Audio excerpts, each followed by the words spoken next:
जय हिंद प्यारे साथियों। चलिए आज हम बात करते हैं वन वर्ड सब्स्टिट्यूशन के बारे में।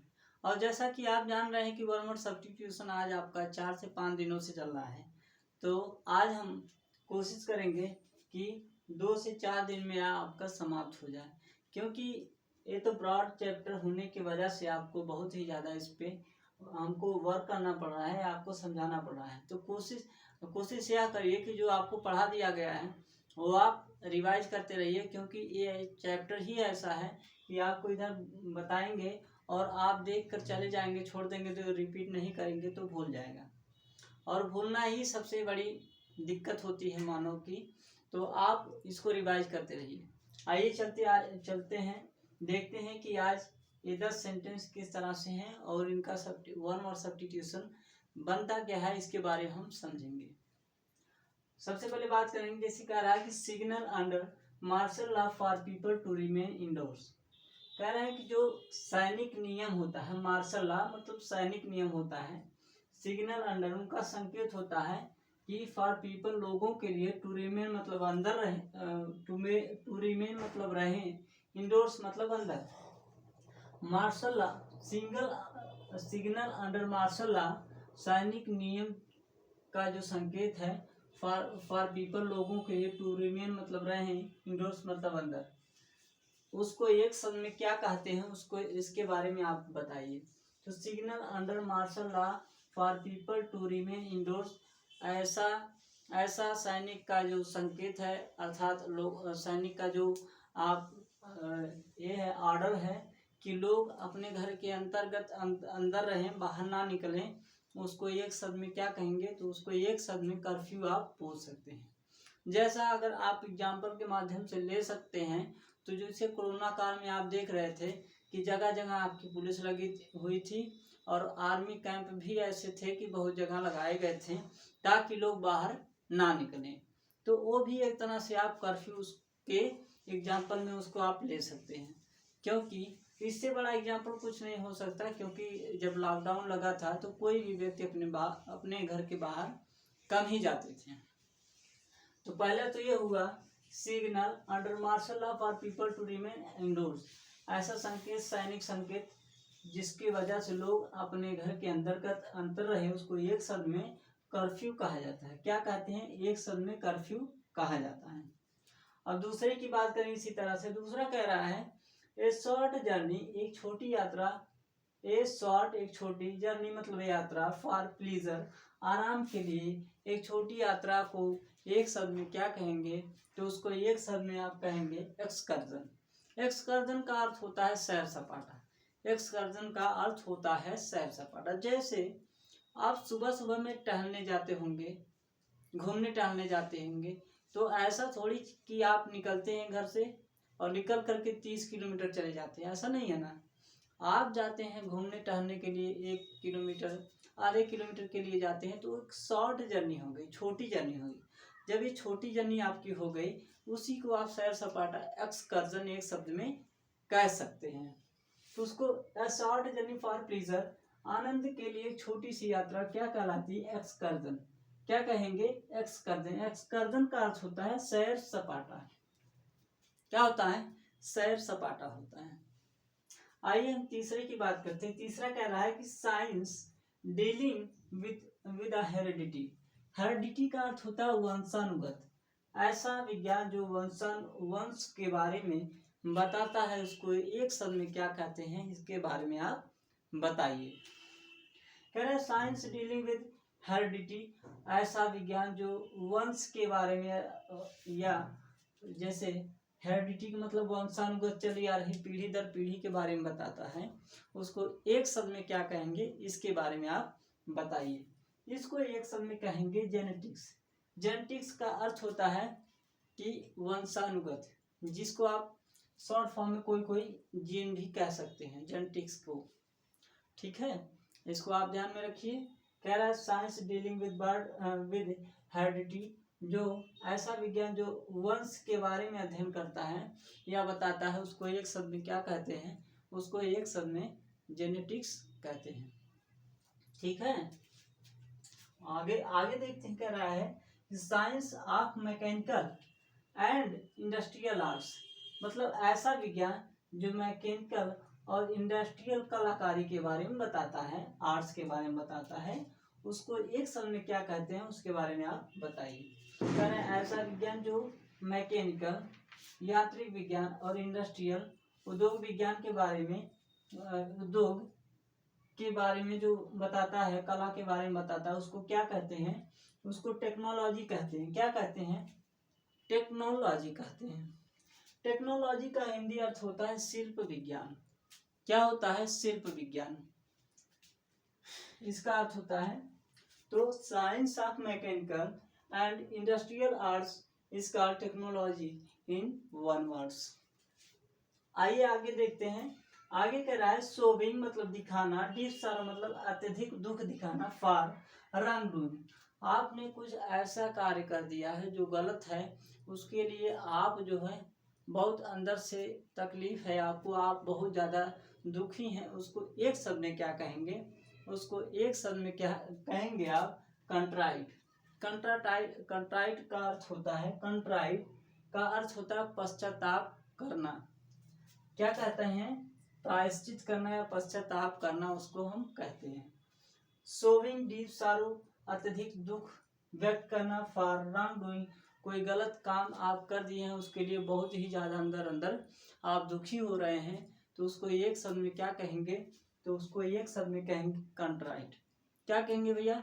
एक शब्द में आप उसको कंट्राइट कहेंगे। कंट्राइट का अर्थ होता है प्रायश्चित करना, आपको हमने एडवांस में बता दिया है। आगे की बात करें, कह रहा है कि द स्टडी के मतलब कि वह अध्ययन ऑफ ह्यूमन मतलब मानव का, ह्यूमन रेस अर्थात the study of human race जो मानव जात के बारे में अध्ययन करना, और स्पेशली मतलब मुख्य रूप से ऑफ इट्स ओरिजिन, स्पेशली अर्थात मुख्य रूप से उनकी उत्पत्ति के बारे में अध्ययन करना।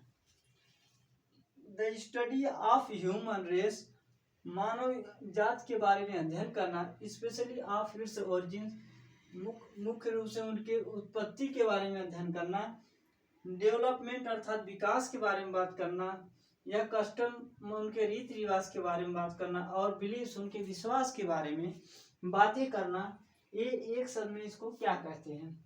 The study of human race मानव जात के बारे में अध्ययन करना, स्पेशली मतलब मुख्य रूप से, फॉर इट्स ओरिजिन्स माने इनकी उत्पत्ति कैसे हुई इसके बारे में जांच माने पढ़ना, फिर डेवलपमेंट उनका विकास कैसे हो रहा है उसके बारे में अध्ययन करना, कस्टम्स मतलब उनके रीति रिवाज परंपरा क्या है इसके बारे में अध्ययन करना, एंड बिलीव्स उनके जो विश्वास हैं, जो धार्मिक मान्यताएं उनके बारे में अध्ययन करना। ये शब्द एक शब्द में क्या कहलाता है? एंथ्रोपोलॉजी कहलाता है। क्या कहते हैं इसको? एंथ्रोपोलॉजी कहते हैं। एंथ्रो का अर्थ होता है मानव, एंथ्रोपोलॉजी लॉजी का अर्थ हमने तो आपको बताया ही है, लॉजी का अर्थ होता है किसी चीज का अध्ययन करना।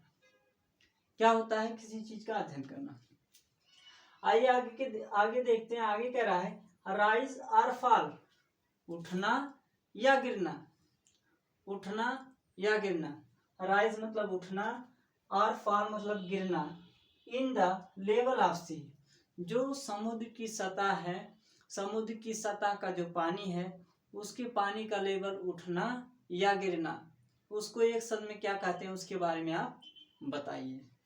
जो समुद्र की सतह है उसके उस सतह का जो पानी है उसके लेवल का उठना या गिर जाना, उसको एक शब्द में क्या कहते हैं? तो आप पढ़े होंगे उसको ज्वार भाटा कहा जाता है। क्या कहते हैं? ज्वार भाटा।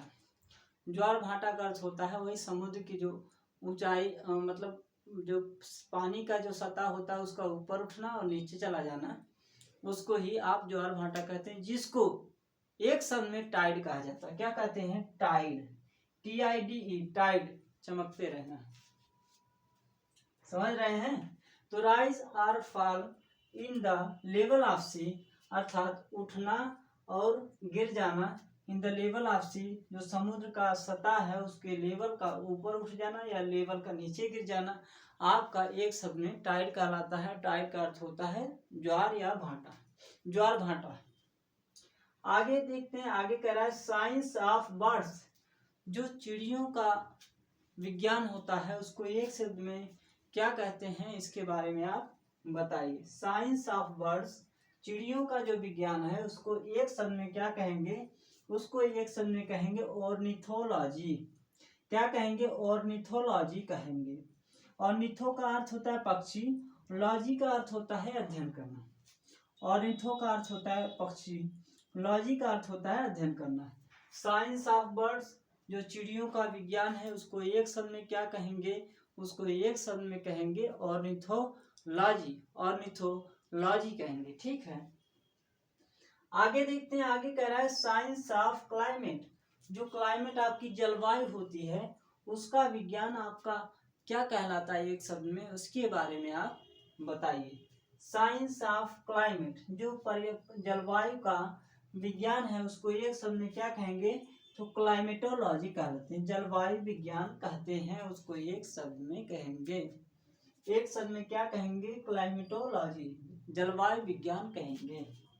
इसी तरह हमने लास्ट वाला देखा, 10वां कह रहा है science of crime and criminals, मतलब क्राइम मतलब अपराध, क्रिमिनल माने अपराधी। अपराध और अपराधी के द्वारा जो अपराधी के लिए जो विज्ञान बना है उनको एक शब्द में क्या कहेंगे, क्रिमिनोलॉजी कहेंगे, क्रिमिनल अपराधी विज्ञान कहेंगे। एक शब्द में उसको कहेंगे अपराधी विज्ञान। क्या कहेंगे, अपराधी विज्ञान। Science of crime and criminal, जो अपराध है और अपराधी हैं उनका अध्ययन, उनका जो साइंस अर्थात विज्ञान है उसके बारे में उसको एक शब्द में क्या कहेंगे, क्रिमिनोलॉजी कहेंगे। आप कहेंगे एक क्राइम मतलब अपराध और अपराधी का विज्ञान कब से बन गया है। देखिए प्यारे साथियों, जो आपका क्या नाम है, जैसे होते हैं क्या कहा जाता है, जैसे आपके क्राइम ब्रांच वाले होते हैं जिनके जो कुछ जैसे अपराधी को खोजते हैं, जो उन पर ही रिसर्च करते हैं, किस तरह से अपराधी कहाँ से कहाँ गया है उनके बारे में अध्ययन करते हैं, उन्हीं को क्रिमिनोलॉजी कहा जाता है। उनका विज्ञान ही क्रिमिनोलॉजी कहलाता है। तो यही आपका 10 सेंटेंस है। तो उम्मीद है कि आपको 10 सेंटेंस पूरी तरह से समझ आया होगा, और समझ आया है तो इसको आप रिवाइज करिएगा, और इसके बाद हम आपको अगले नेक्स्ट सेशन में आपको 10 सेंटेंस लेके आएंगे और इसी तरह से आपको बताने की कोशिश करेंगे। इसको बताने का पर्पज केवल और केवल ये होता है कि आप जो इनके अर्थ हैं उनके अर्थ को समझ जाइए, और जब आप इनके अर्थ को समझ जाएंगे फिर आपको एक शब्द रटने में कोई दिक्कत नहीं होगी। कारण ये है कि बहुत लोगों को समझ ही आता है कि ये जो बता रहे हैं ये तो ऐसी किताब में भी लिखा है। तो बात तो सही है, ये किताब में लिखा है, लेकिन क्या जरूरी है कि आप जितने वर्ड्स उसमें दिए हैं आपको सब कुछ आता हो। इसलिए हम आपको ये सब आपको बता रहे हैं। और जो आपका मेन मतलब है वन वर्ड सब्स्टिट्यूशन, जो कि हमेशा एग्जाम में स्टैंडर्ड क्वालिटी अपना दिखाता रहता है, उसके बारे में हम आपको यहाँ पे पेश कर रहे हैं, आपको बता रहे हैं, ताकि आप उसको रिवाइज करते रहिए और रिवाइज करके आप अपना परफॉर्मेंस आपके एग्जाम में इसका दिखना चाहिए। तो चल आपसे अब मिलेंगे आपसे नेक्स्ट क्लास में, और तब तक के लिए आपसे लेते हैं अलविदा। जय हिंद।